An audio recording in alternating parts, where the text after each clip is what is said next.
Los cuatro jinetes del nuevo apocalipsis. Episodio 1.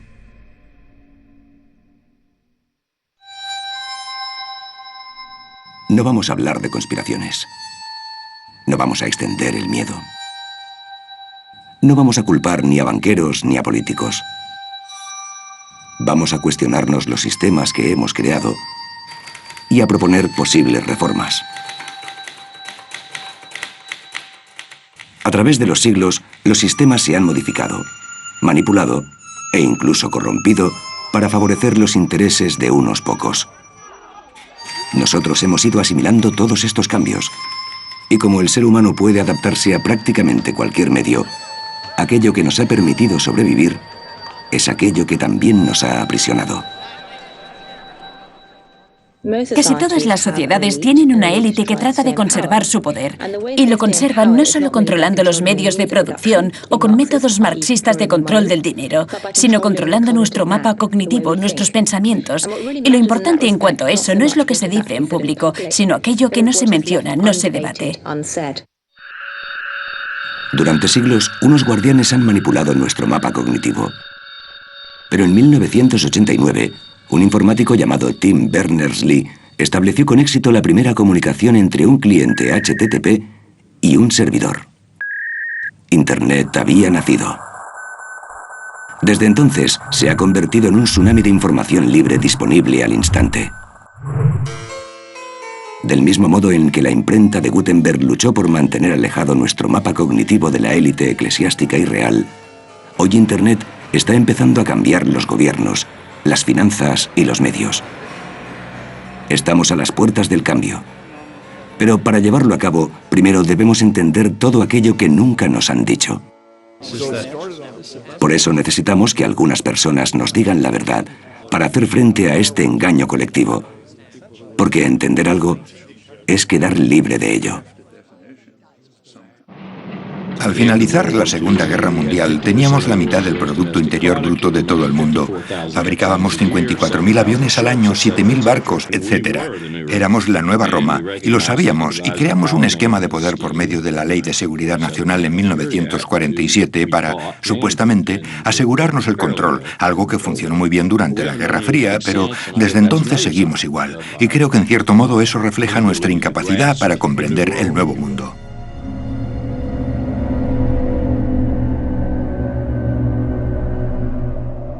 Los imperios no tienen fecha concreta de principio y final, pero tienen un final. Y Occidente aún no ha asumido que su supremacía está en decadencia. Con el fin de todo imperio, y con el pretexto de renovación, aparecen grupos, ejércitos y organismos que a menudo desde dentro dinamitan la estructura de la superpotencia.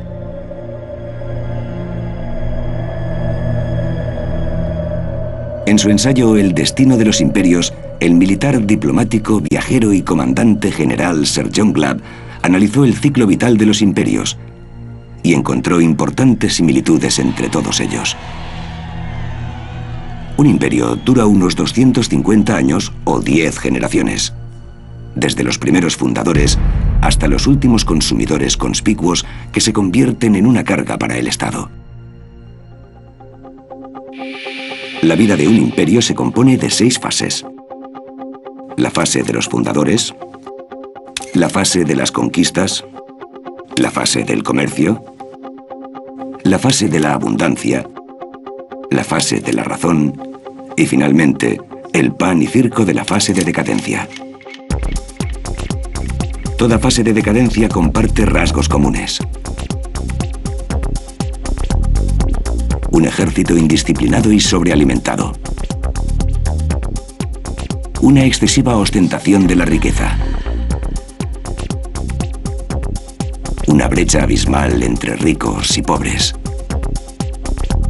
Un deseo de vivir en un país abotargado. Y una gran obsesión por el sexo.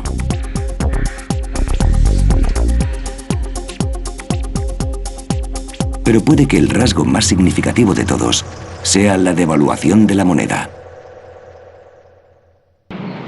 Estados Unidos y Gran Bretaña comenzaron con un patrón bimetálico de oro y plata, ahora obsoleto. Roma no fue diferente.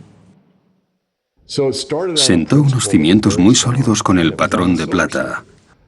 Pero a medida que iba cayendo más y más, el denario romano llegó hasta el punto de convertirse en moneda de cobre que se empezó a chapar en plata, cuya circulación fue un éxito. Y al final, a todos los senadores cuyo único propósito fue representar al pueblo, solo les interesaba representar a los que se enriquecían desde arriba. La fortuna de un gran imperio siempre reluce, pero más allá de las apariencias, el ansia desenfrenada de dinero, poder y posesiones materiales da lugar a que el deber y el servicio público sean usurpados por líderes e individuos que ambicionan grandes botines. Según la historia, todos los signos de la caída del imperio están empezando a descubrirse, algunos más graves que otros. La actual crisis financiera y económica, o lo que sea, evidencia la caída del imperio. Los romanos tenían a los gladiadores como entretenimiento, y los políticos sabían que esto era así. Cuando el pueblo estaba molesto, hacían grandes eventos, organizaban un nuevo evento con un montón de gladiadores. Nosotros lo hacemos todos los días, es un rasgo común en los imperios en declive. Hoy en día, en los Estados Unidos, por ejemplo, encontramos muchísimos programas de televisión que distraen a la gente de lo que realmente está ocurriendo. Los deportes son un claro ejemplo de ello, igual que cuando estaban los gladiadores. Básicamente, nos han inducido al letargo, y nosotros lo hemos aceptado. Al igual que las estrellas deportivas de hoy ganan grandes cantidades de dinero, también lo hacían los aurigas romanos. En el siglo II, uno llamado Gaius Apuleius Diocles amasó una fortuna de 35 millones de sestercios en premios, lo que hoy serían varios miles de millones de dólares. Curiosamente, hay otra profesión que se ensalza cuando un imperio cae. Los romanos, los otomanos y los españoles hicieron de sus chefs celebridades. Este rasgo también tipifica el fin de un imperio. Cuando las cosas iban muy bien, se da este último gran impulso que muestra que estábamos muy bien y que nos sentíamos muy bien, aunque ya no nos sintamos así. Pero todo el mundo quiere hacerlo, con la mejor comida, la mejor música, las mejores películas, un reality show o una revista. Pero nunca tenemos suficiente, aunque no lo necesitemos. Lo que necesitamos es que una fuerte convicción moral y una gran integridad reinen en la sociedad. La generación del baby boom empezó en esta fase de decadencia. Puede que, sin saberlo, hayan roto el pacto intergeneracional secreto. Con el consumismo desmesurado, los precios de las viviendas en alza y el deseo de la eterna juventud, el baby boom ha despilfarrado la herencia de futuras generaciones. Mi generación y la generación que sigue a mi generación hemos olvidado esa frase que aparece en el preámbulo de nuestra Constitución que dice «y nuestra posteridad». De repente, lo único importante somos nosotros y punto. La generación del baby boom de la que formo parte ha llevado a cabo la peor distribución de capital de la historia. Hemos tenido petróleo barato, o mejor dicho, energía barata. Hemos tenido abundancia de ideas y hemos elegido un sistema y lo hemos perpetuado.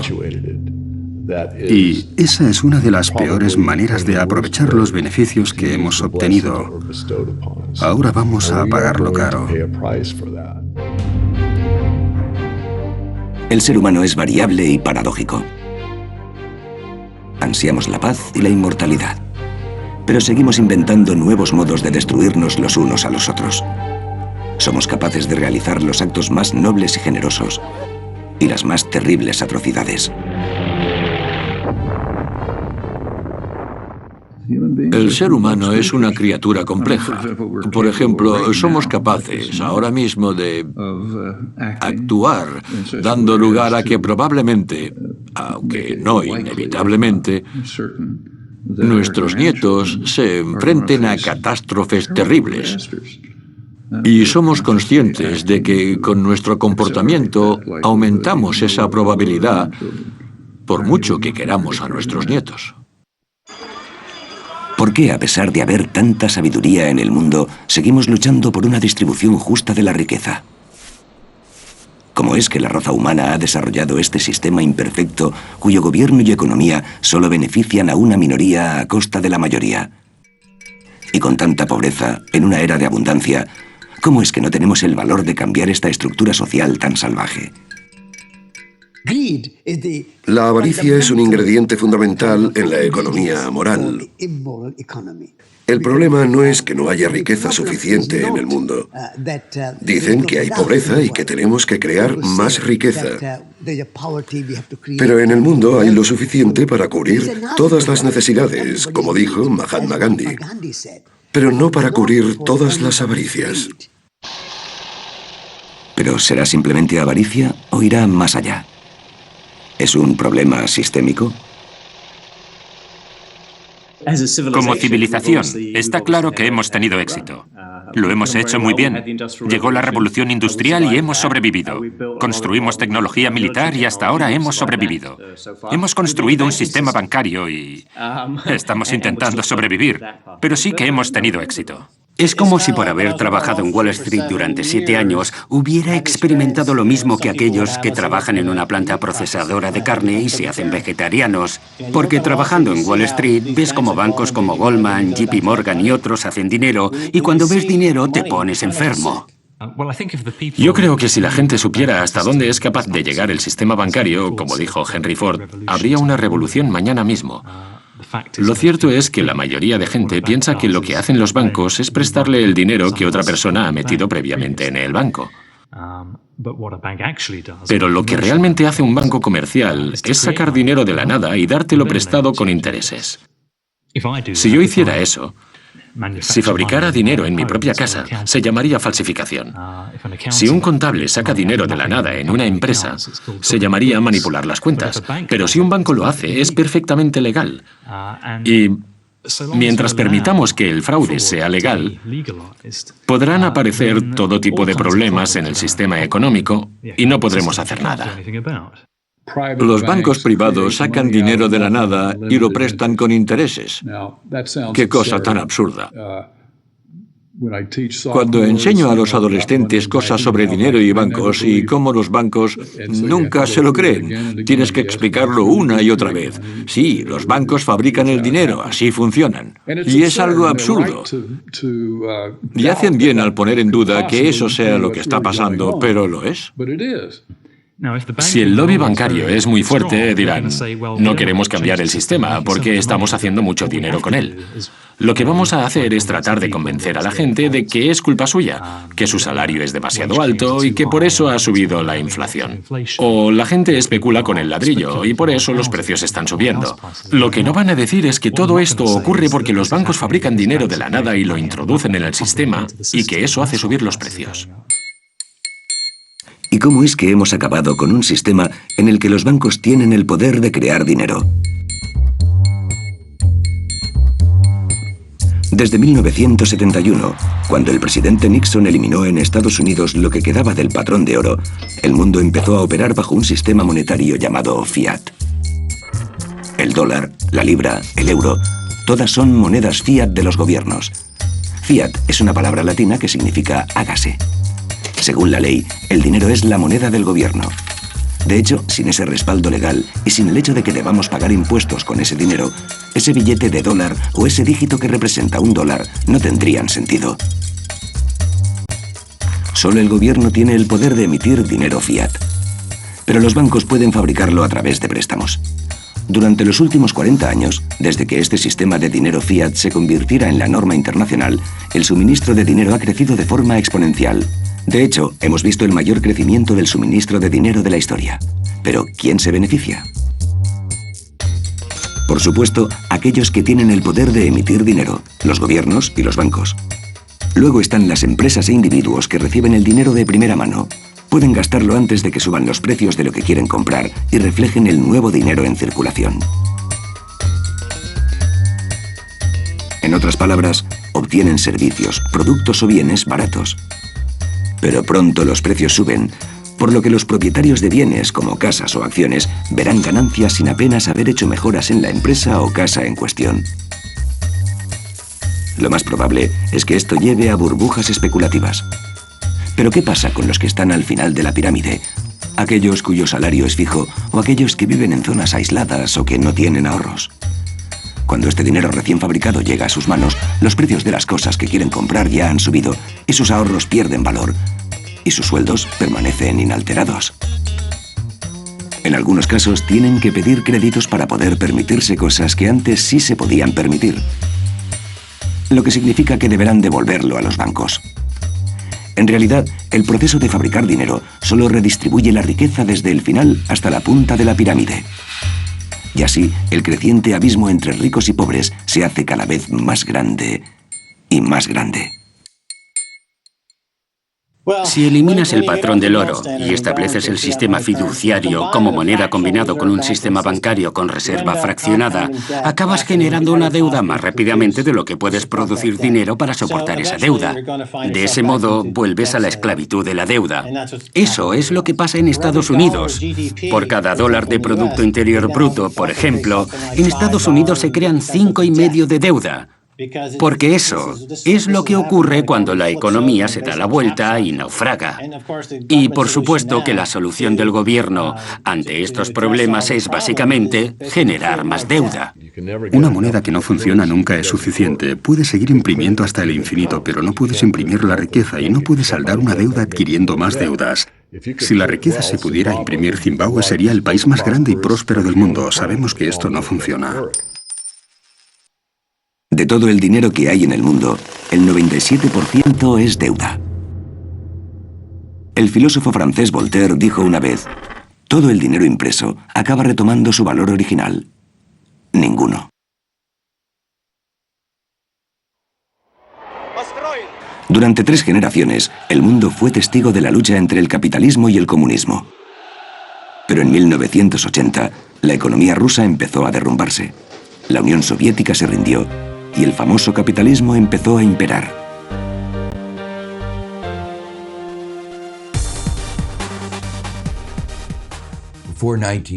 Antes de 1989 teníamos una batalla entre el consumismo y el mercado, y en aquella batalla se intentaba ocultar los errores de la economía de mercado. Es muy importante que en la batalla no critiques a nuestro bando mientras estamos luchando contra el otro. Y el otro bando era el del autoritarismo socialista, cuyo intento de procurar bienestar a toda la sociedad había fracasado.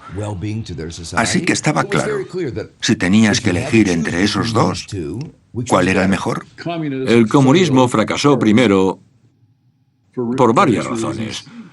Era ineficiente, no respetaba los derechos humanos y otras cosas. Por eso, el occidente capitalista seguía pensando en tono triunfalista: nuestro adversario ha fracasado y eso significa que lo estamos haciendo bien. Ambos sistemas intentan hacer algo que es básicamente imposible: crecer eternamente. Y ambos fracasarán. Uno fracasó primero y el capitalismo fracasará después, si no lo está haciendo ya. Ahora mismo, América está en una posición muy interesante porque en los últimos 200 o 300 años de historia es una cultura que ha existido gracias a la certeza de que los recursos pueden ampliarse. Si había un problema, siempre tratabas de arreglarlo con un pastel más grande. Vete al oeste, joven. Haz el pastel más grande para que todos tengamos un trozo más grande. Ahora vivimos en un mundo en el que tal vez los recursos empiecen a estar limitados y tenemos que empezar a dividir el pastel y a hacer daño a otros. Y la gente no está preparada para ello. ¿Por qué el país se ha desviado tanto de las intenciones de sus padres fundadores? ¿Cómo se ha distorsionado tanto el sueño americano? Durante los últimos 30 o 40 años, el capitalismo se ha llevado al extremo. Y todo esto se remonta al economista Milton Friedman, de la Escuela de Chicago, y Ronald Reagan y Margaret Thatcher y otros que extendieron estas prácticas y animaban a la gente a acumular deuda, promoviendo la privatización.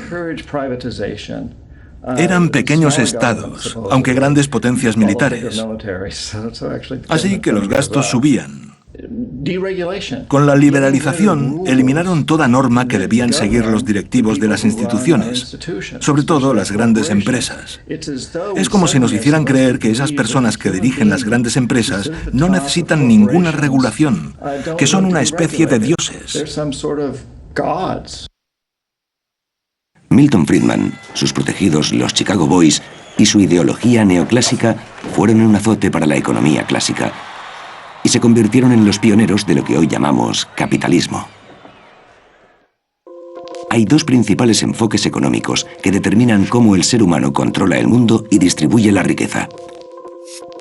Son la escuela clásica y neoclásica. La escuela clásica favorece una mínima intervención gubernamental y más autonomía personal, y reconoce que el ser humano no puede seguir adelante sin recursos naturales. La escuela neoclásica, que desprecia los recursos naturales, defiende que el gobierno debe controlar la economía, resolver problemas sociales y dejar que el mercado libre se ocupe de la distribución de la riqueza. La escuela neoclásica surgió hace unos 100 años con ánimo de proteger los bienes personales de unos pocos. Esto significa que los modelos matemáticos neoclásicos están aislados de la realidad. Se basan en lo que debería ser, en vez de en los modelos clásicos que se basan en lo que realmente es. Estos modelos neoclásicos son los que favorecen a las grandes empresas y que se han empleado para legitimar la financiarización de la economía mundial. Liderada por Ronald Reagan y Margaret Thatcher, la economía neoclásica sigue imperando en las políticas actuales.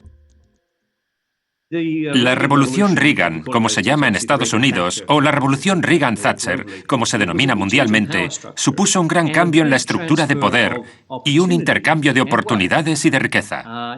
No es que los pobres se lo hayan dado a los ricos, sino que fue una transferencia entre privilegiados, de modo que el sector financiero en particular, en Estados Unidos, por ejemplo, aunque también en Reino Unido y otros países, empezó a generar muchos más beneficios y los salarios base del sector mejoraron de forma homogénea, se incrementaron.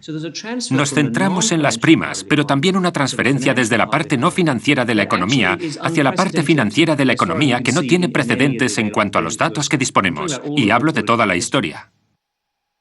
En 1932, tras la gran caída de la bolsa, se creó una pequeña ley para proteger a la sociedad. La ley Glass-Steagall se introdujo para separar la banca comercial de la banca de inversión. 67 años después, en 1999, bajo la influencia del secretario de Hacienda Larry Summers y su predecesor Robert Rubin, el presidente Bill Clinton revocó la ley Glass-Steagall. De nuevo los bancos podían coger el dinero de los ahorradores y especular con él para hacer todo lo que quisieran. Wall Street se ha convertido en una especie de casino. Y por desgracia, no es como los de Las Vegas, que son una forma legítima de entretenimiento. Es un casino que tiene tremendas repercusiones negativas en toda la sociedad. No supone perder tu dinero en noches de desenfreno, sino que el modo en que esas organizaciones pierden su dinero afecta a toda la sociedad y provoca una destrucción masiva de puestos de trabajo. Este derroche de apuestas empujó al sistema financiero internacional muy cerca del colapso. Con balances y obligaciones de deuda mayores que el Producto Interior Bruto de países enteros, los bancos se han hecho demasiado grandes como para fracasar. Occidente no estaba preparado y los banqueros se reunieron con los desorientados gobernantes. Tenemos que salvarnos. Necesitamos dinero. Si no nos dais el dinero, todo se vendrá abajo. ¿Y qué haréis con esas decenas de millones de personas que van a perder todos sus ahorros? Será toda una revolución. Haced aparecer el dinero. Prestadnos el dinero. Sacadlo de la nada y devolvédnoslo para que solucionemos nuestros problemas y no nos vengamos abajo. Porque si no...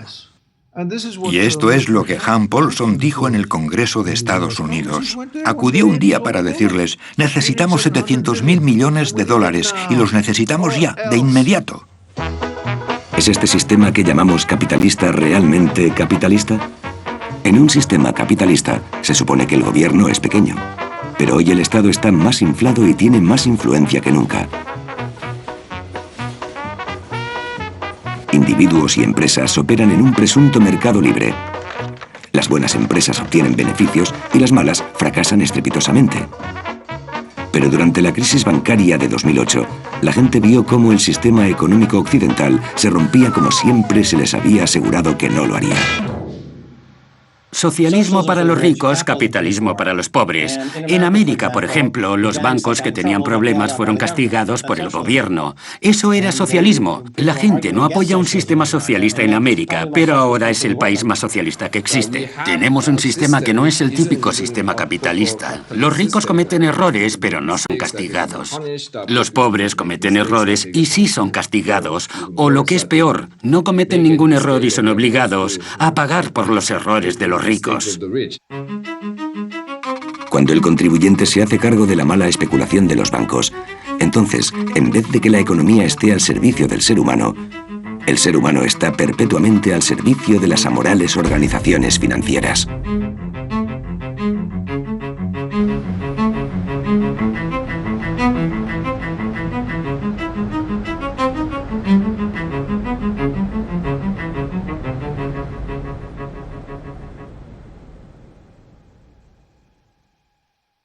Continuará.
Los cuatro jinetes del nuevo apocalipsis, episodio 2.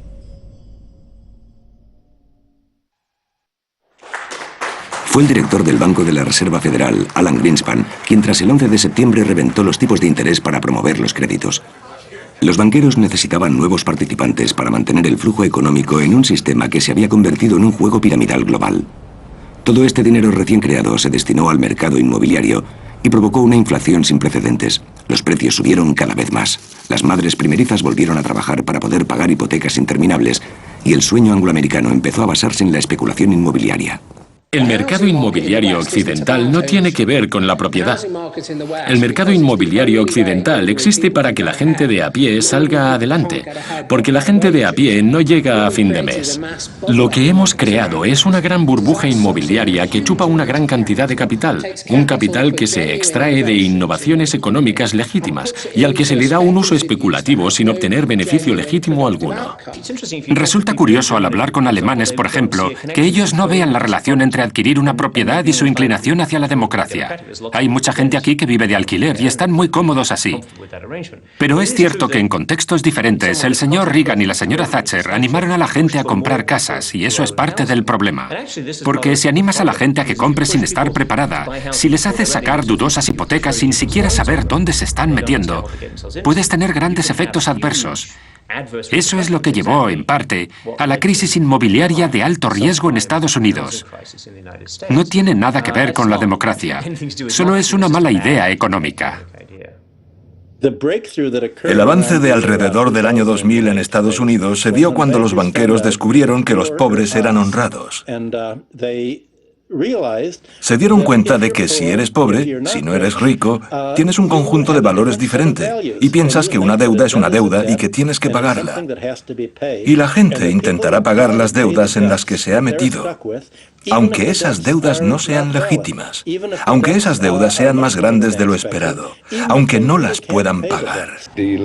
Las cajas y los bancos, cuando emitían contratos de préstamo con tipos de interés flexibles, ya sabían desde el principio que estos problemas podían surgir más adelante y que la gente no iba a poder pagar las hipotecas. Al subir los tipos de interés, muchas personas se vieron con problemas. Sin comida en el frigorífico, sin poder pagar una educación a sus hijos, sin poder pagarles la universidad. Y esta mala situación está cada vez peor. Los bancos llevaron a cabo un complot delictivo que se cebó con los negros y los hispanos. Los bancos se unieron y respaldaron a la administración de Bush a la hora de flexibilizar las condiciones de crédito a las minorías raciales para así explotarlas económicamente.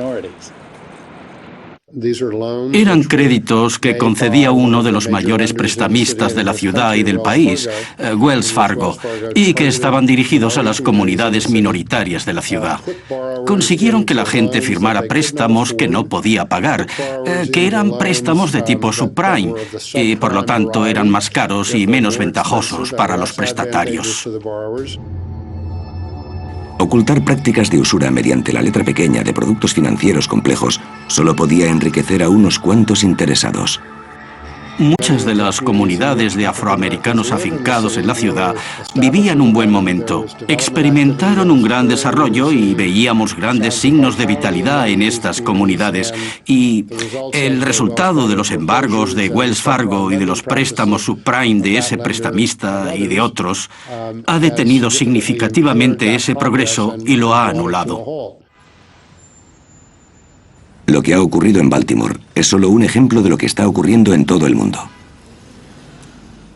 Un modo de definir esta injusticia sería tildarla de racismo. Pero si observamos de cerca, veremos que es algo que está más allá de la raza: el negocio. El sector financiero ha adquirido un gran poder, en parte a través de contribuciones políticas, con intercambios de favores, pero sobre todo, gracias al control ideológico, gracias al convencimiento de que las inversiones son buenas, de que cuanto más se invierta mejor será, y que una inversión descontrolada y sin límites es lo mejor. Y esa es la clave de todo esto, lo que en Estados Unidos llamamos pasillo de poder entre Wall Street y Washington. No es un sistema de democracia sana el hecho de que una empresa o un grupo de empresas, una industria, diga: nuestros intereses son más importantes que los intereses del país. ¿Cómo es posible? Muy fácil. Es gracias al papel del marketing y la publicidad en la estructura política de América. Tenemos una democracia imperfecta. Es una oligarquía avanzada, en el sentido de que su mecanismo de control principal es el de convencer a la gente de que realmente necesita, por ejemplo, los 6 grandes bancos de Estados Unidos, tal y como son hoy en día, con su gran falta de regulación. Si no los tuviéramos, si quisiéramos cambiar la situación, pasarían miles de cosas horribles. Pero esto no es un chantaje. Suena a chantaje. Pero ellos te convencen de que no es un chantaje, sino que el mundo es así y no lo podemos cambiar. Dios mío, tenemos que ayudarles. Muy inteligente. El gobierno central es el más influyente en el sistema bancario comercial. Cuando dices que quieres regular el gobierno central, estás diciendo que el sector financiero y Wall Street deberían autorregularse. Y Wall Street tendrá supremacía ante cualquier jefe de Estado, mientras toleremos esa supremacía de Wall Street ante las autoridades, mientras los inspectores de los bancos provengan de los propios bancos. Pero así dejan de denominarse inspectores. Es desregulación. Y llamarlo regulación en vez de desregulación es recurrir al doble pensar orwelliano. En la democracia es el pueblo el que gobierna. En la plutocracia son los ricos los que gobiernan. En un régimen plutocrático cualquiera, la desigualdad económica es alta. La movilidad social es baja. Y como el pueblo llano está continuamente explotado, es imposible para los trabajadores salir de la pobreza. La lucha por el sufragio universal a principios del siglo XX abolió un sistema en el que los votos de los ricos tenían más valor que los de los pobres. Pero hoy en día las influencias le han puesto un precio a eso y han reducido la estructura política americana hasta convertirla en una institución legal al servicio de los ricos. La maquinaria de Goldman Sachs emplea sus beneficios para comprar influencias en Washington, para legislar de modo que sea más fácil ganar dinero en Wall Street, para después poder comprar más influencias en Washington. Por tanto, es una maquinaria autoalimentada de un modo ilícito y que sigue creciendo como un parásito en la economía y matando al portador. Famoso por hacer el trabajo de Dios, Goldman Sachs es uno de los bancos de inversión más influyentes del mundo. Chicos, no podéis estar aquí. En Goldman Sachs son muy eficientes en lo que hacen. Su trabajo consiste en hacer dinero. Y ellos hacen que ladrones como Willie Sutton parezcan simples aficionados. Son unos grandes ladrones, pero son legales. El sistema los respalda. En los últimos años han estado vendiendo valores de hipotecas que ellos sabían que no tenían valor, pero se los vendían a clientes ignorantes a los que les sacaban un montón de dinero. Mientras tanto, saben que van a fracasar porque saben que sus prácticas son tóxicas. Saben que va a ocurrir debido a los impagos y a muchas otras cosas con la gran aseguradora AIG, que tenía asegurado a Goldman Sachs contra el fracaso de sus prácticas.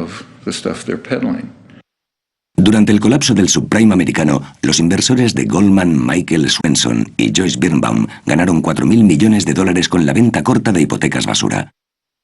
Respaldados por Dan Sparks, se denominaron Big Short y dejaron en la estacada a sus propios clientes. El senador Cal Levin citó al director ejecutivo de Goldman Sachs, Lloyd Blankfein, para que testificara bajo juramento en una sesión extraordinaria. Se ha hablado mucho sobre la supuesta venta corta de Goldman Sachs en el mercado inmobiliario de Estados Unidos. Lo cierto es que durante 2007 y 2008 no hemos experimentado una cantidad significativa de ventas cortas en productos inmobiliarios. No hemos hecho venta corta masiva en el mercado inmobiliario ni tampoco hemos perjudicado a nuestros clientes.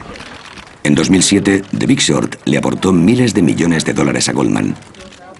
Y hasta ahora se han lavado las manos tras este atraco masivo. Ahora han vuelto más fuertes que nunca, más ricos que nunca y con los mayores beneficios de la historia, con grandes primas. Les va genial. Y casi todo lo que han hecho, puede que todo lo que hayan hecho no haya aportado ningún beneficio a la economía. ¿Quién se niega a que la gente con verdadero talento gane una fortuna cuando aportan algo nuevo y valioso al mundo? Cuando ponen en riesgo su propio dinero. Y lo que hacen beneficia a la población. ¿Y cuántos ciudadanos de a pie han obtenido verdadero beneficio con el plus de un banquero? En el escenario sagrado de la Catedral de San Pablo de Londres, el vicepresidente y portavoz de Goldman Sachs, Lord Griffiths, expresó lo que realmente piensan algunos banqueros. El devoto cristiano defendía los pluses abusivos.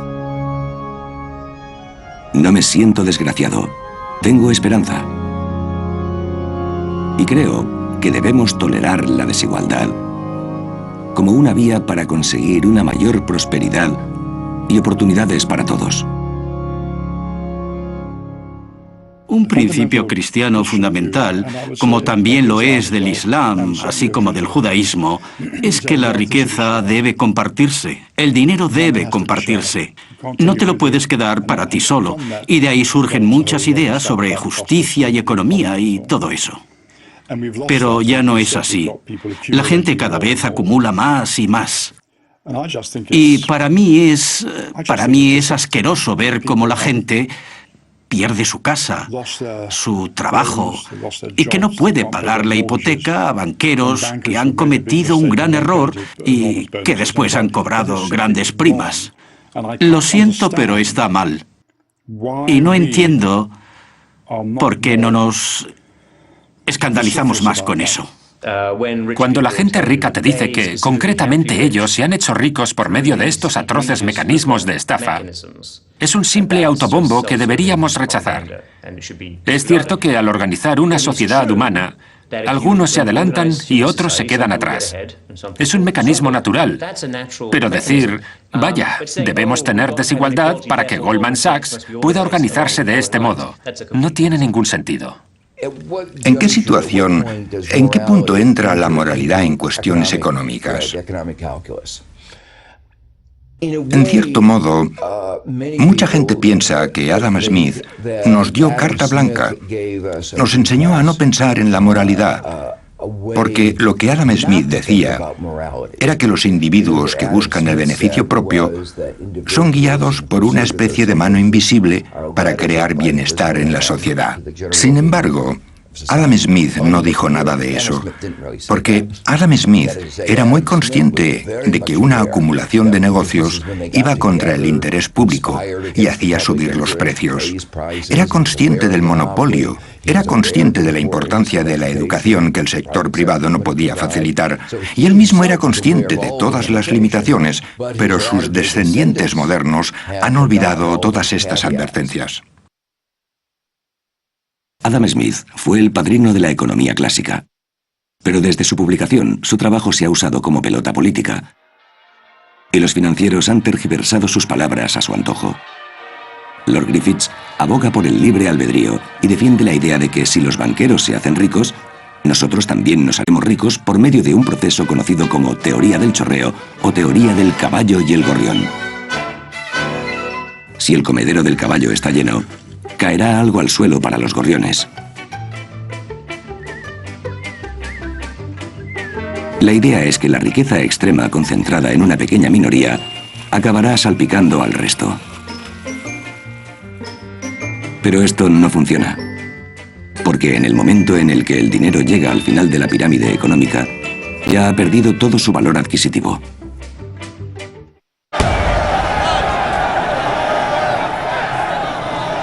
Pero la gente no tiene muy claro por qué nuestros líderes políticos han permitido que esto ocurra. Y es normal que se pregunten, ¿por qué? Porque nuestros sistemas políticos están defectuosos. Están defectuosos por la dependencia de los grupos de presión de propaganda electoral. Por eso, mi opinión y la de mucha gente es que debemos reestructurar nuestros sistemas políticos para darle más voz al ciudadano de a pie y menos voz a los grupos financieros y económicos, a aquellos que han ejecutado nuestro código tributario y nuestras leyes, etc.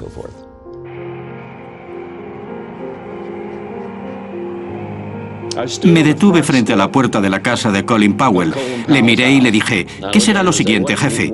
Me contestó, ¿a qué te refieres? Yo le dije, ¿qué vas a hacer? ¿A dónde vas a ir? Estoy escribiendo un libro. Ya sé que estás escribiendo un libro, pero no vas a hacer eso el resto de tu vida. ¿A dónde irás? Y él me dijo, puede que siga en algún ministerio, pero antes está el dinero. Le pregunté, ¿dinero? Y él me dijo, sí, millones. Es la única manera de trabajar en un ministerio del gobierno americano. Madre mía. Los demócratas y los republicanos están sujetos a intereses corporativos y hasta que no se liberen de esos intereses corporativos, no tendremos un buen gobierno.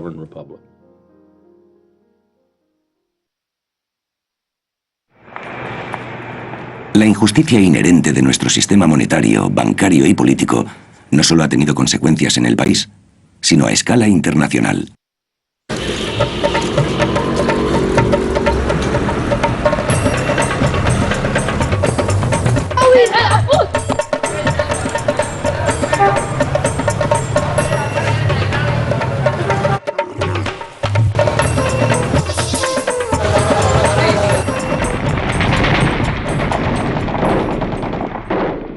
Los líderes occidentales han presentado su campaña militar en Irak, Afganistán y Pakistán como una obligación moral.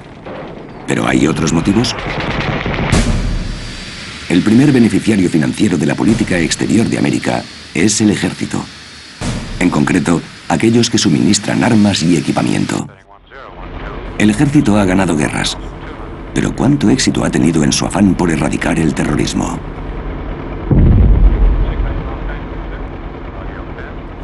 Los bombardeos no solo han fracasado, sino que han provocado más extremismo.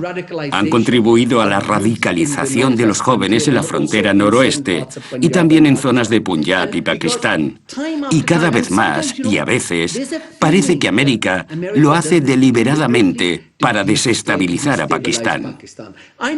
No estoy seguro de ello, pero sí que creo que cuando matas a 10 de los que apoyan esta máxima, los llamados terroristas, creas 500 más, porque ven los bombardeos como ataques al Estado soberano de Pakistán.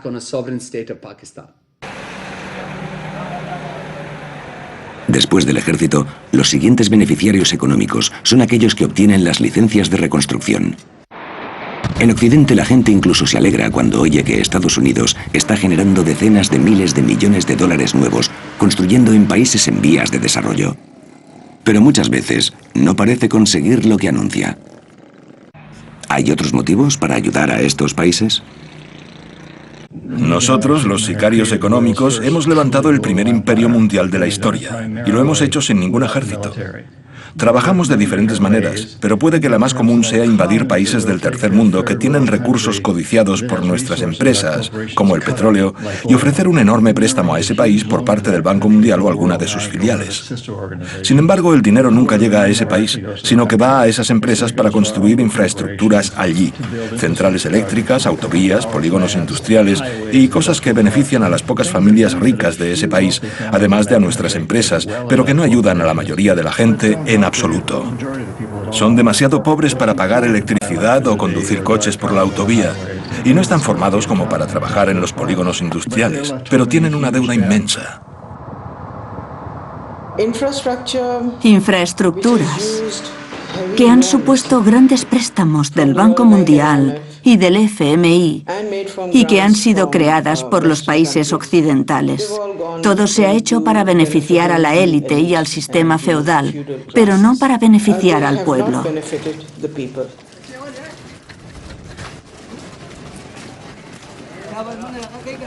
Las masas tienen muy poco. Así que los terratenientes que tienen la infraestructura y que ganan dinero con esa infraestructura que hacen en las carreteras, ellos sí que ganarán. Y para los que no tienen recursos, los que no tienen trabajo, no existe ninguna actividad económica, nada relacionado con la producción, para que puedan vender y beneficiarse también. Si no lo tienen, ¿qué hacen? Recurren a los talibanes porque ven que el enemigo se acerca para llevarse lo poco que tienen. Tengo entendido que el presidente Obama quiere invertir 7.000 millones y medio de dólares en infraestructuras en Pakistán para paliar la pobreza y eliminar a los oponentes y el sentimiento antiamericano que tienen aquí. Sean cuales sean sus motivos, no nos es imprescindible. De hecho, tal vez sea lo peor que puede hacer. Este tipo de ayuda va a ser un estorbo. Va a empeorar las cosas porque va a imponer rasgos artificiales en zonas rurales. ¿Habrá alguna ayuda exterior de Estados Unidos puramente altruista? ¿Hasta qué punto le influyen los bancos y las empresas que se enriquecen gracias a ella? La obsesión americana por la democracia está plagada de contradicciones, y la principal es que proclaman la democracia a punta de pistola y que se enfrentan a regímenes que son democráticos, pero no lo son al gusto de América. Así que esta idea de que América ha promovido el capitalismo liberal también está plagada de contradicciones, porque lo cierto es que las empresas americanas, en concreto las financieras, tienden a ganar más dinero cuando los países están al borde del cambio.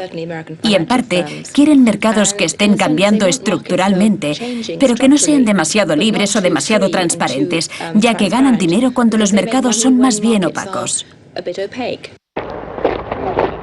Unos pocos están ganando mucho dinero, sin siquiera tener que enfrentarse o ser conscientes de las consecuencias de sus acciones.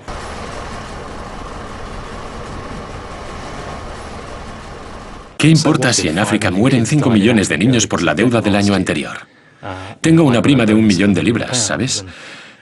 Si mantengo esta conversación, y ya la he mantenido con algunos banqueros que llevan muchos años en el negocio, escuchan atentamente y con mucha educación, con mucho respeto, y al final dicen, Tarek, me ha encantado volver a verte, y vuelven a su oficina para firmar otro crédito en Tanzania o algo así. Yo he conocido a muchos terroristas, entre comillas. Los he conocido y los he entrevistado en libros desde que era sicario económico y no he conocido a ninguno que quisiera ser terrorista. Todos querían estar con su familia en la granja. Se ven abocados al terrorismo porque pierden la granja, porque se la inundan con agua para hacer una hidroeléctrica o con petróleo, con grúas perforadoras. Les han destrozado la granja. No pueden dar una vida a sus hijos. O en el caso de los piratas somalíes, les han quitado las aguas para pescar. Por eso son así, no porque quieran ser piratas o terroristas. Habrá unos cuantos locos, porque hay algunos locos a los que les falta un tornillo. Hay asesinos en serie y hay locos, y puede que Osama Bin Laden sea uno de ellos. Pero no consiguen seguidores hasta que ocurre una injusticia. Cuando se mueren de hambre o les quitan algo, es cuando siguen a estos locos, porque parece que les ofrecen una alternativa. ¿Qué significa realmente la palabra terrorista? Muchos terroristas se describen a sí mismos como soldados de la libertad. ¿Son posibles ataques terroristas dirigidos únicamente a empresas, especuladores y políticos occidentales? Cuando hablamos de terrorismo, hablamos de un ataque hacia nosotros, no de un ataque nuestro hacia ellos. Lo que ellos nos hacen a nosotros puede ser horrible, pero no es ni una pequeña parte de lo que estamos haciéndoles nosotros. Por ejemplo, el 11 de septiembre fue un ataque terrorista muy serio. Puede que el peor ataque terrorista de la historia, pero podía haber sido peor. Supongamos, por ejemplo, que Al-Qaeda bombardea Washington y la Casa Blanca, que matan al presidente e instauran una fuerte dictadura militar y que traen a un montón de economistas que llevan la economía a un caos histórico. Eso habría sido peor que el 11 de septiembre. No me lo estoy inventando, ocurrió así. Lo llaman el primer 11 de septiembre en Sudamérica y ocurrió en Chile. El 11 de septiembre de 1973, el presidente chileno elegido democráticamente, Salvador Allende, fue derrocado por un golpe de Estado. Empezó la dictadura con Augusto Pinochet hasta el año 1990. Eliminaban sistemáticamente toda disidencia política. Miles de personas fueron detenidas y asesinadas. ¿Quién llevó a cabo aquel 11 de septiembre? No es difícil saberlo. Estaban en Washington y Londres. Pero eso no es oficial, eso no cuenta. Hay un principio ideológico que nos insta a no fijarnos en nuestros delitos. Sin embargo, debemos exaltar los delitos ajenos y mostrar honor oponiéndonos a ellos. La solución a las verdaderas causas del denominado terrorismo no es empeorar la desigualdad económica. Si de verdad los políticos quisieran combatir el terrorismo, deberían empezar haciendo una gran reforma en casa. Porque mientras los grandes imperios bancarios lleven a cabo infraestructuras y generen deuda en otros países, Occidente seguirá exportando injusticia por medio de las finanzas. Millones de personas perderán su hogar, el terrorismo crecerá y el neocolonialismo acabará cada vez con más vidas en todo el mundo.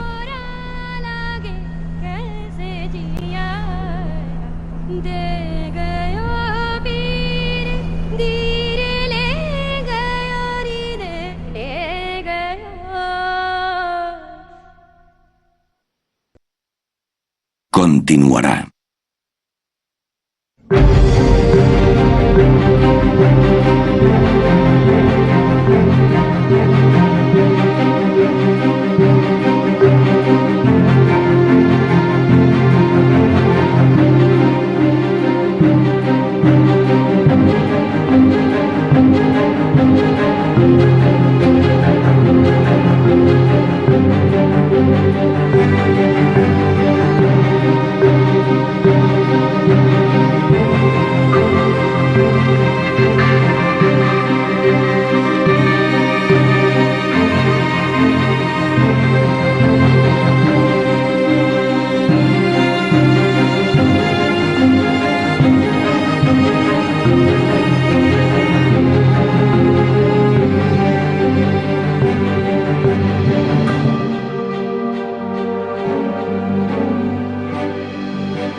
Los cuatro jinetes del nuevo apocalipsis. Episodio 3. Lo que ha ocurrido es que hemos pasado de un mundo vacío a un mundo relativamente lleno, que antes estaba vacío de nosotros y de nuestras cosas, y ahora está lleno de nosotros y nuestras cosas. Desde que yo nací, la población mundial se ha triplicado. Y la población de otras cosas, coches, casas, barcos, todas estas cosas han supuesto una carga para el medio ambiente, al igual que los seres humanos. Pero se han multiplicado mucho más. Así que el mundo está lleno de lo que podríamos llamar riqueza artificial. Y cada vez está más vacío de lo que antes sí había, lo que llamamos riqueza natural. Somos la primera generación que habita un mundo rico y desarrollado, los que hemos visto el final de los beneficios del crecimiento económico. Durante siglos, la mejor manera de mejorar la calidad de vida del ser humano ha sido aumentar las posesiones materiales. Y eso es lo que ha mejorado la esperanza de vida y lo que ha aumentado la felicidad y otros indicadores del bienestar.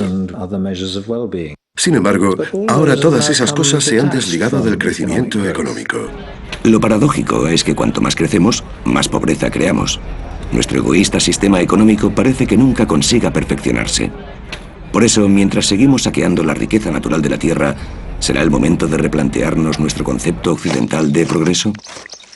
Del mismo modo en que el baby boom ha fracasado en salvaguardar las generaciones futuras, nuestra obsoleta mentalidad ansiosa por agotar el planeta podría tener nefastas consecuencias.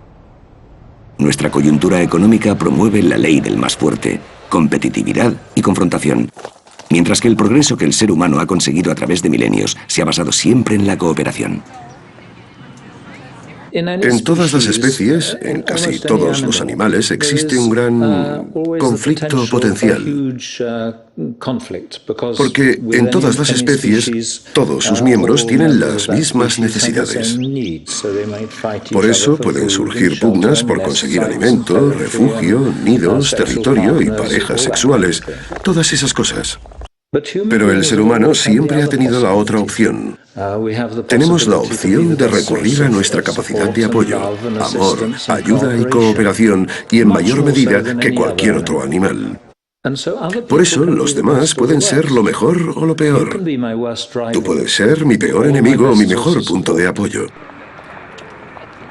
En una sociedad progresista, para cubrir nuestras necesidades comunes económicas, sociales y culturales, debemos cambiar la globalización por la localización. Los beneficios de un sentido compartido de la comunidad, de la responsabilidad y de la voluntad en un mundo guiado por la producción y no el consumo, conducirían a la felicidad y a la satisfacción. De hecho, debemos preguntarnos, ¿nos hace felices nuestro estilo de vida consumista?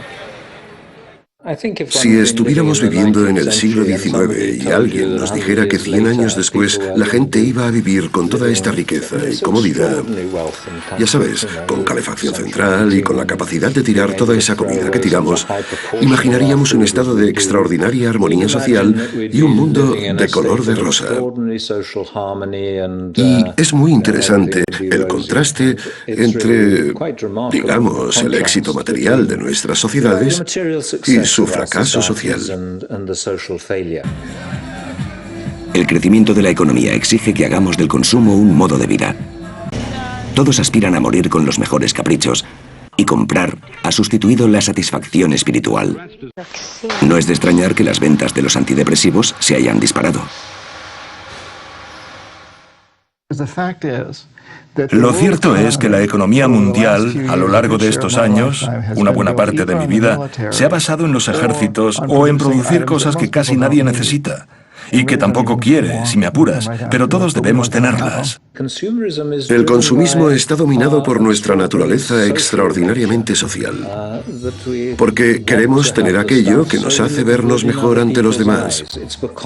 Porque nos vemos a través de los ojos de los demás, de sus sentimientos de vergüenza u orgullo y puede que de envidia o algo parecido. Por eso los bienes son solo un medio para, digamos, mediar entre unos y otros en esta jerarquía tan alienada. Las verdaderas víctimas han sido las relaciones humanas, la vida en familia. Cosas que nos importan de verdad. Al fin y al cabo, lo único que hace feliz al ser humano no es el dinero. Y está muy claro que, pasado cierto nivel de riqueza, los beneficios son escasos. Lo que realmente nos da la felicidad es la gente. Pero eso está perdiendo valor durante los últimos 30 años. Confiamos menos en los demás. Tenemos menos interacción con los demás.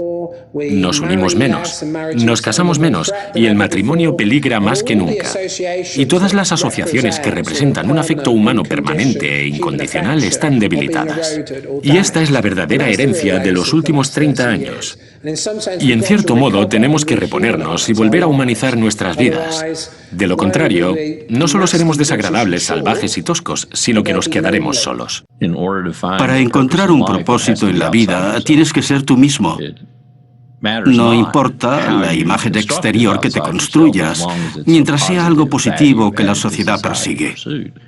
Pero tiene que ser tu imagen exterior y no la interior, porque si miras dentro de ti, mirarás al abismo, como decía Nietzsche, y acabarás cayendo en él.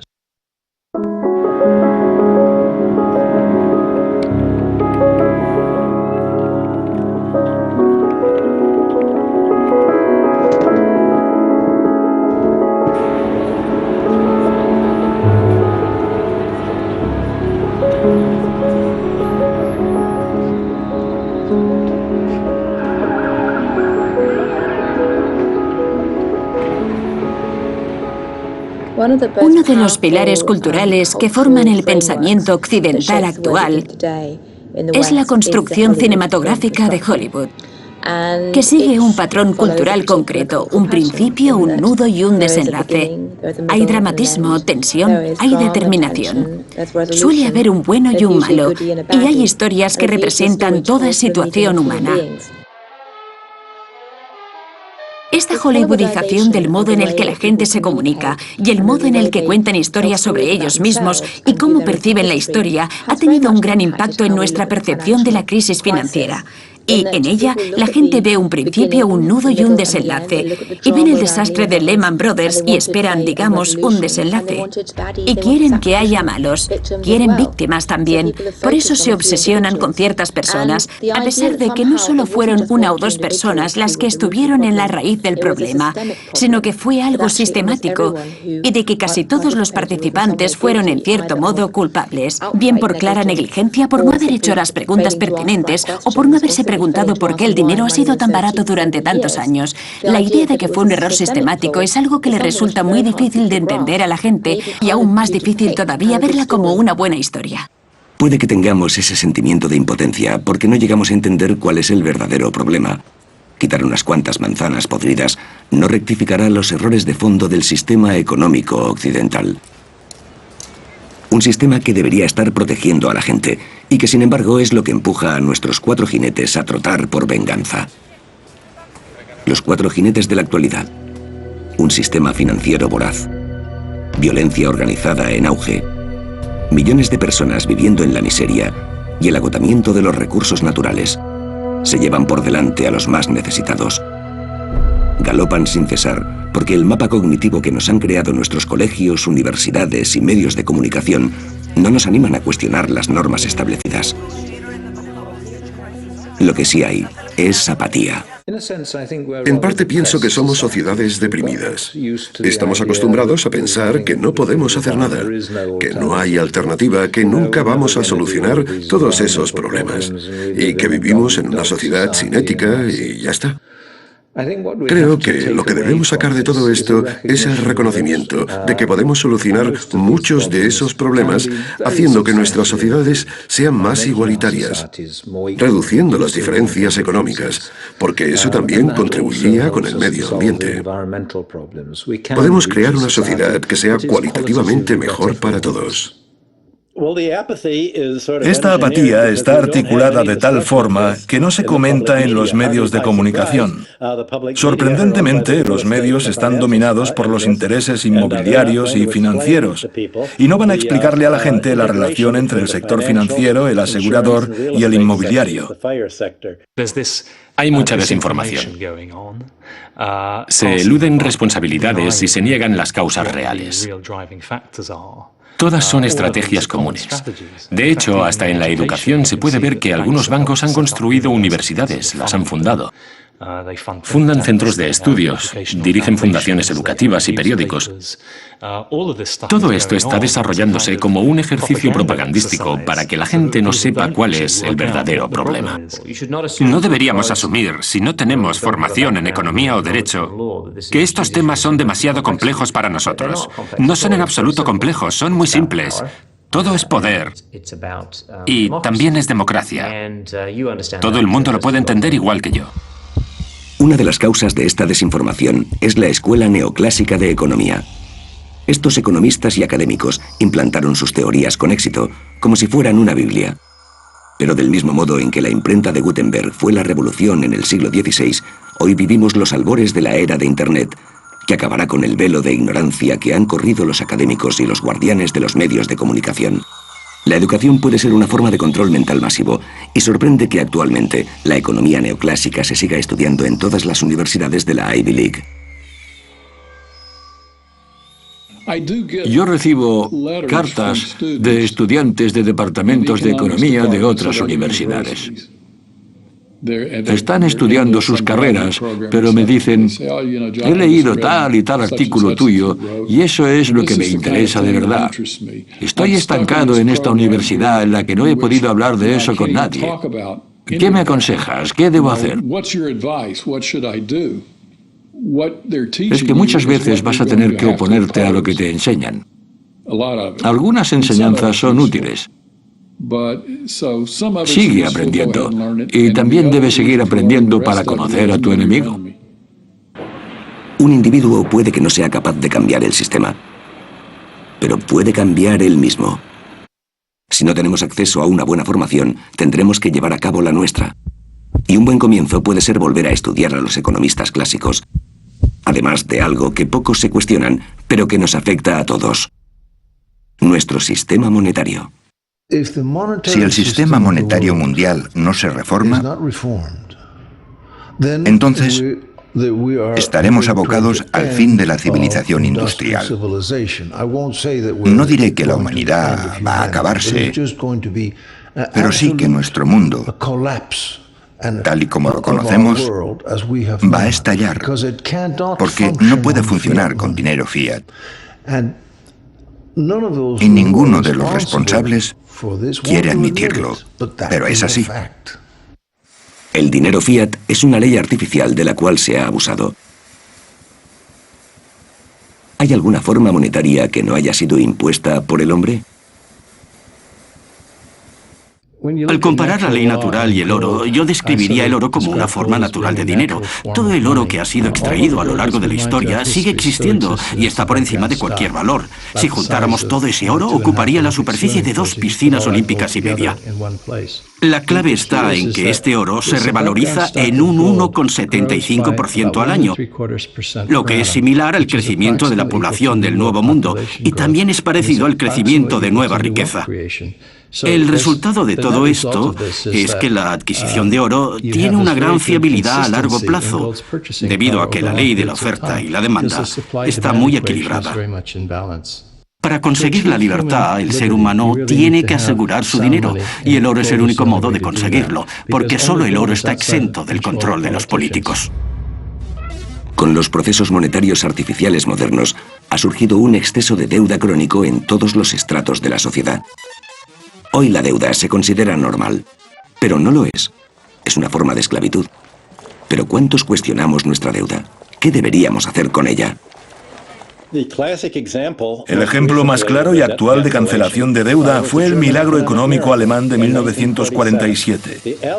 Los aliados cancelaron todas las deudas nacionales e internacionales alemanas, exceptuando las deudas que los patrones debían a los empleados en las últimas semanas y una cantidad mínima que todo el mundo pudiese tener en el banco para comprar comida durante unas semanas. Todos acataríamos las 5 o 6 páginas que componían la reforma financiera de 1947 en Alemania. Sería borrón y cuenta nueva. Eso significa que todo el mundo tendría su propiedad libre de deuda. El problema era que te quitaban los ahorros para contrarrestar la deuda. Eso no sería nada malo si nos diéramos cuenta de que los ricos americanos, que forman el 1% de la población, ha amasado una gran fortuna con sus propias manos, más de lo que dicen las estadísticas en la historia. Nuestro sistema tributario también necesita una reforma. Actualmente grabamos por lo que producimos. Tal vez sería más progresivo grabar por lo que consumimos. ¿Cuántos americanos se dan cuenta de que los padres fundadores nunca quisieron que los americanos pagaran impuestos por trabajar? Dicho de otro modo, se suponía que no tenían que pagar impuestos sobre la renta. El sistema tributario que fue importado de Gran Bretaña como vestigio del colonialismo ha invadido el mundo.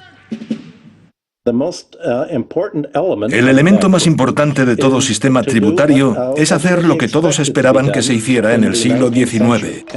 Basar el sistema tributario en los impuestos a la propiedad, en la barra libre del valor de la propiedad y en lo que John Stuart Mill llamaba rendimientos decrecientes, el beneficio que los propietarios sacaban mientras dormían, como él decía. ¿Quién hizo el petróleo que hay bajo tierra? Y el carbón, y el hierro. Son cosas que no son producto del esfuerzo humano. Claro que extraerlos sí lo es, pero no es su existencia. Por eso los beneficios que dan los recursos naturales son una gran fuente de impuestos.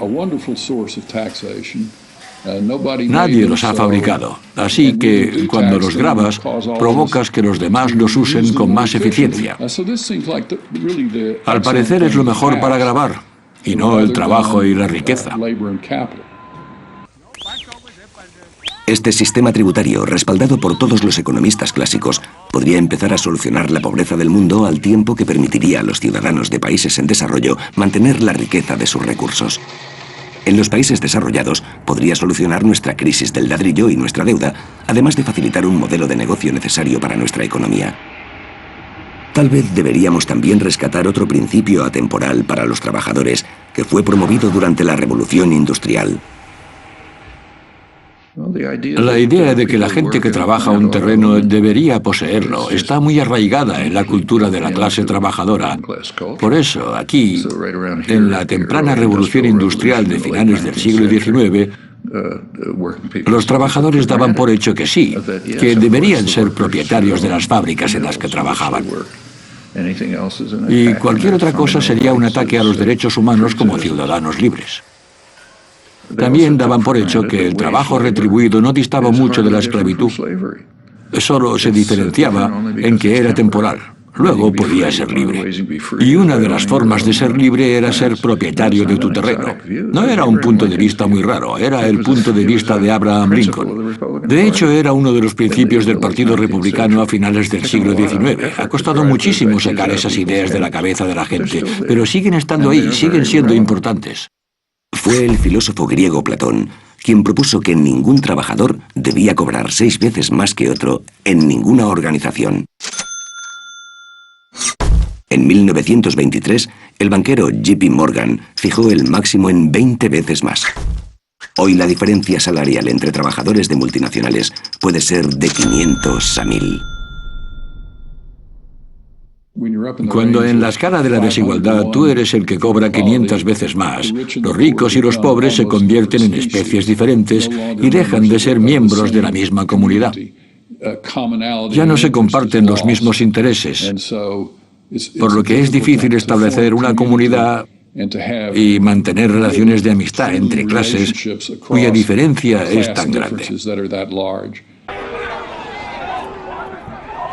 Cuando la gente muestra indignación ante la apropiación indebida, la defensa más común es la de promover el debate psicológico y citar al voluble economista británico Herbert Spencer.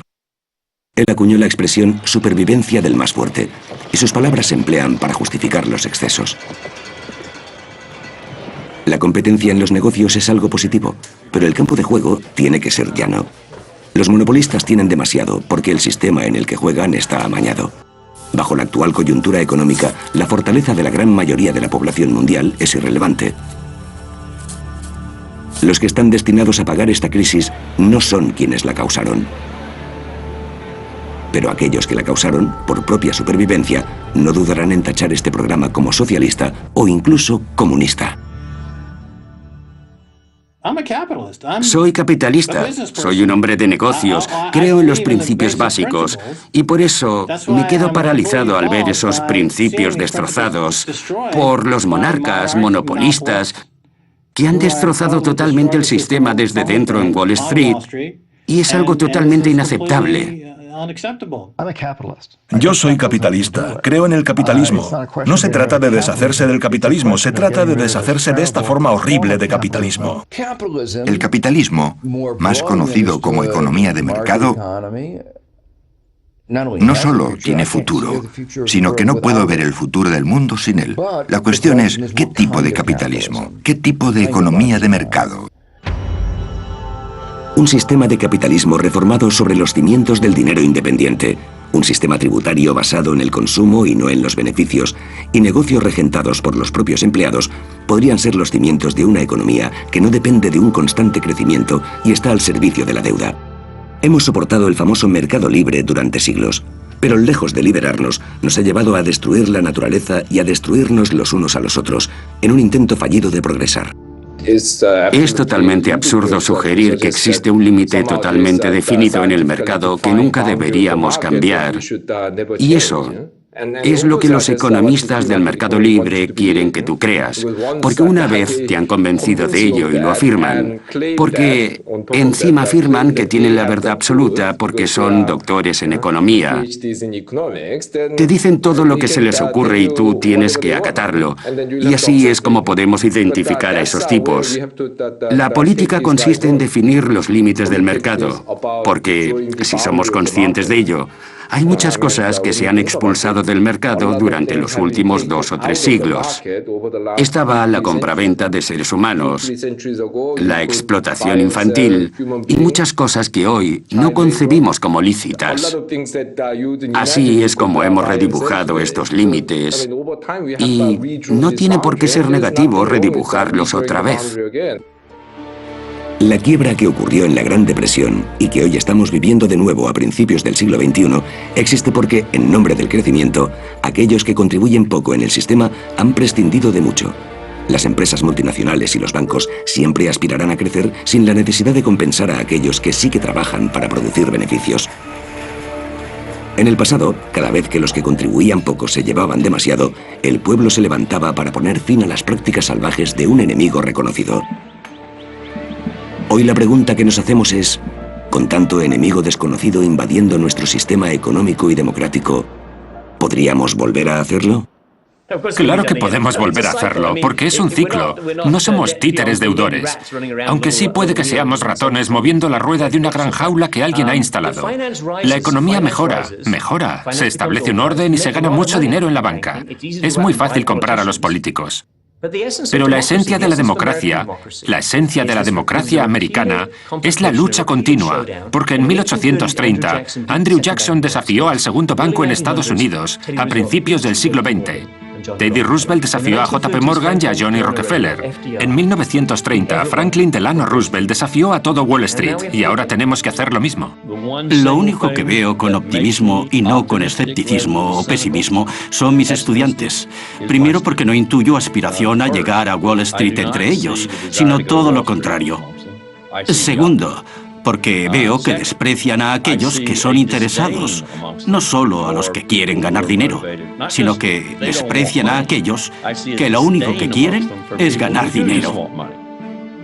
La crisis a la que hoy nos enfrentamos está provocada por el ser humano. Y lo que el ser humano crea, el ser humano puede cambiarlo. Por eso, todos somos capaces de transformar nuestro mundo. Las revoluciones son filosóficas.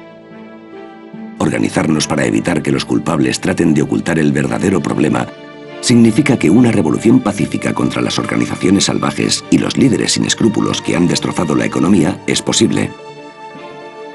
Los bancos centralizados, el capitalismo manipulado, la especulación urbanística, los impuestos y la economía neoclásica han corporativizado la democracia, falsificado el progreso y distorsionado el destino del ser humano, comprometiendo el futuro de este planeta.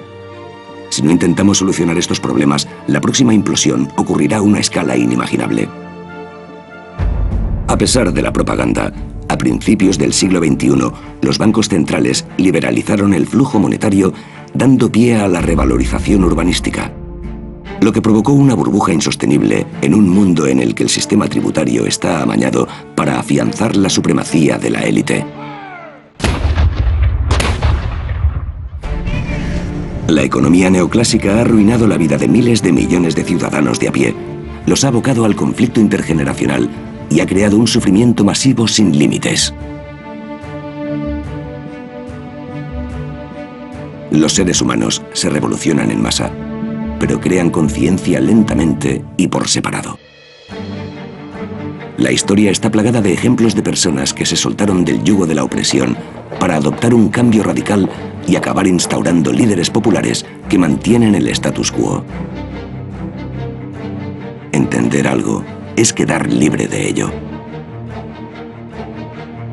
La dedicación a una gran causa, el sentido de la responsabilidad y la adquisición de conocimientos son la esencia del ser humano. El verdadero enemigo del capitalismo salvaje y gran aliado de la humanidad es el individuo que está formado y que ha leído y entendido, que sabe decir no y que camina con los ojos bien abiertos.